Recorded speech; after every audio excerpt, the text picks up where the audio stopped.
Okay, here we are looking at the updated one-handed pre-BIS sheet.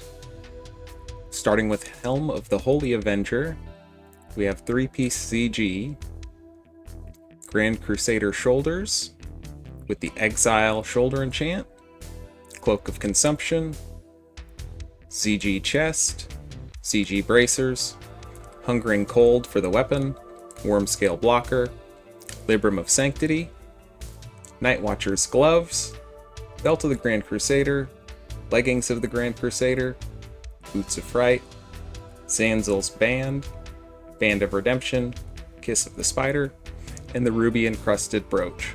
So mostly the same, a couple of little changes, Ruby Encrusted Brooch being one of them, and the Night Watcher's gloves being another. So this is hit capped, and it basically has about 50 DPS on most of the other setups that also hit cap.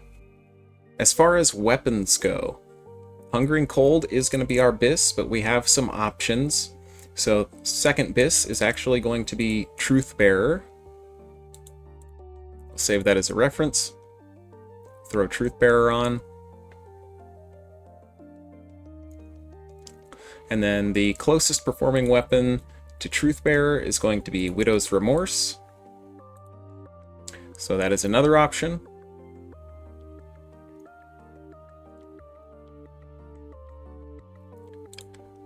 Below that, we have Iblis.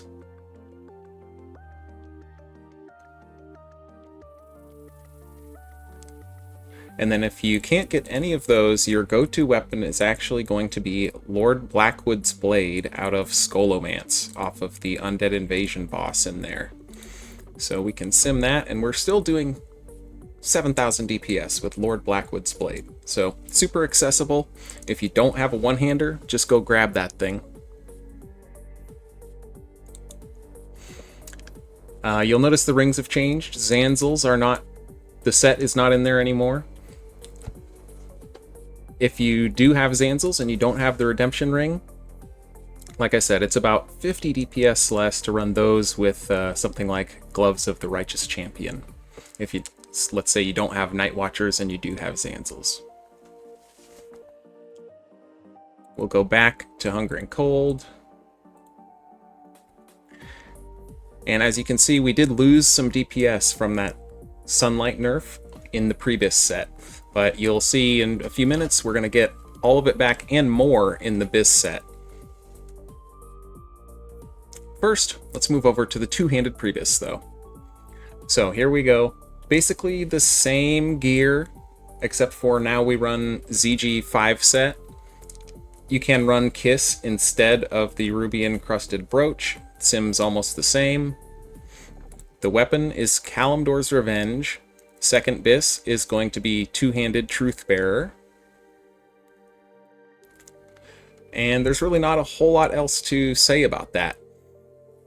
Two-handed didn't really suffer terribly due to the Sunlight nerf.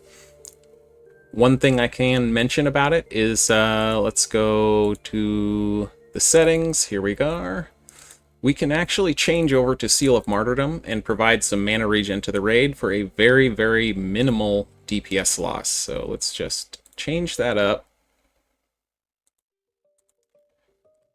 Resim it.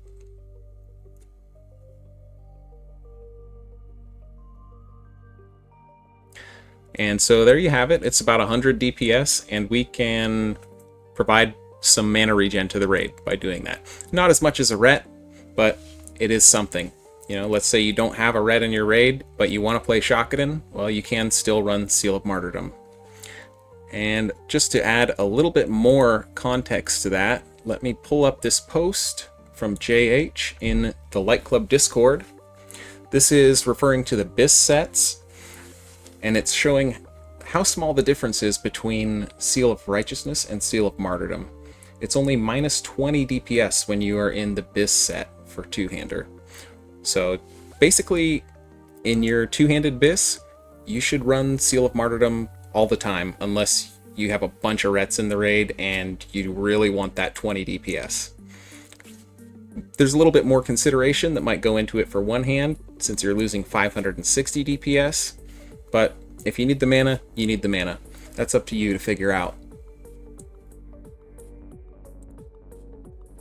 Okay, so yeah, back to the gear. Basically the difference is two-hand runs full ZG set, and it runs Exo Communicator on the shoulder. Moving on to the one-handed BIS. So we've gone up quite a bit thanks to the Inquisition pieces just being incredibly strong. We're now simming at 13.5 thousand DPS.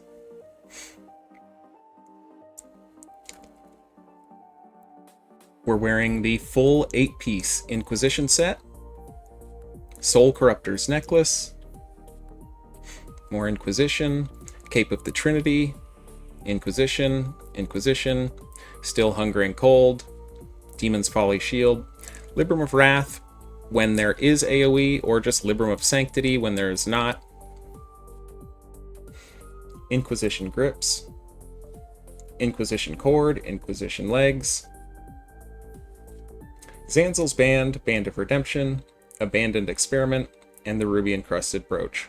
Yeah, the other caveat to that Libram of Wrath thing is you need external Sankora to really take advantage of it. And the other thing is, you'll understand this a little bit more when we get into the rotation, but because of the way that we stack Holy Power, we're not really shocking on cooldown as often, and that means Libram of Wrath is going to take a much longer time to charge up and get to its full 5 stacks. Okay, on to the two-handed BIS set. Wearing virtually the same exact gear, except for we have Leogan, or Leogan, however you want to pronounce it. The cool thing though now is that unlike before, the build actually does gain DPS before you get Leogan. You can most of your damage is actually coming from the set and the set bonuses. It's just that juiced up. So let's go ahead and let's throw Kalimdor's Revenge on so we can see what second BIS looks like.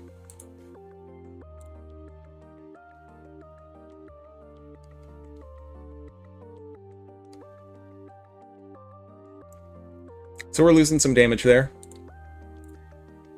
Let's check out Truthbearer.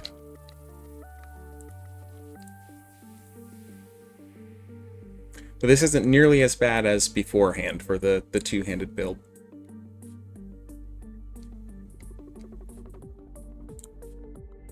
Okay, back to Leo.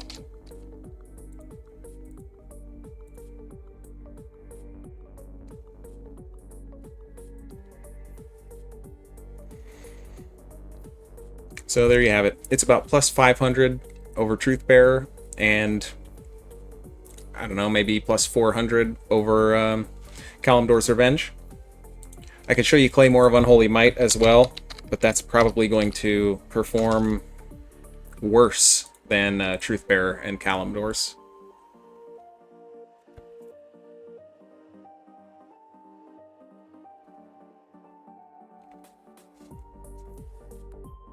So yeah, there it is. Claymore is an option, but it's not as good as Truthbearer, it's not as good as Kalimdor's, and Leo is your BIS. Let's go ahead and let's move on to the rotation. Alright, here we are on the results page. Let's see what the sim is doing. We are opening with a Holy Shock to get all the buffs going. Then Exorcism, Crusader Strike, Exorcism to build up to 3 Holy Power. It's then dumping it to get the 6-piece bonus from the set. Take a look at that real quick. Consuming the Holy Power to increase spell power, which this isn't up to date yet. This will be 8% for one-hander and 18% for two-hander when you look at it in the game.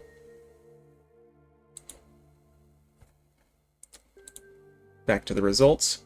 So anyways, we're opening with Holy Shock, building 3 stacks, dumping the stacks for the spell power bonus, and then we're building to 3 stacks of Holy Power again, and we're getting 1 extra Exorcism in, and then we're dumping. So we're taking advantage of that 30% bonus on the last Exorcism before our Sunlight buff drops, and before our Spell Power buff drops. Then we're doing a Holy Shock. Now you can do this rotation in a more simple way, where all you do is build 3 stacks, and then dump Holy Shock. It's about 150 DPS less. So realistically, you're almost never going to notice that in your gameplay. You can totally just take the easy route, stack to 3 Holy Power, and then dump it. But to fully optimize it, you actually want to get more Exorcisms in with that Holy Power bonus. So you can see right here, it stacks to 3 Holy Power, and then it gets lucky on crits. So it gets 3 more Exorcisms in before it dumps the Shock again.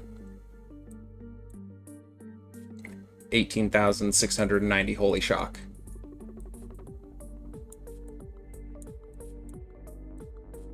And the rotation is going to be exactly the same, 1-hand versus 2-hand.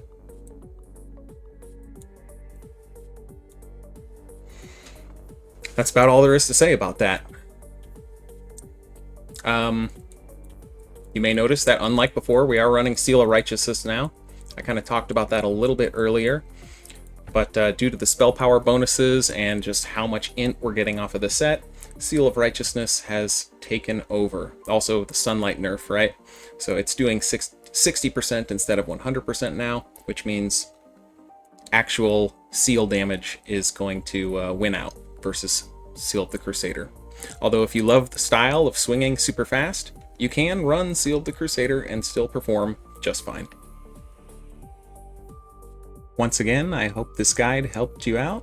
I hope you're out there enjoying Shockadin, trying out different builds, and making it work. OGB out.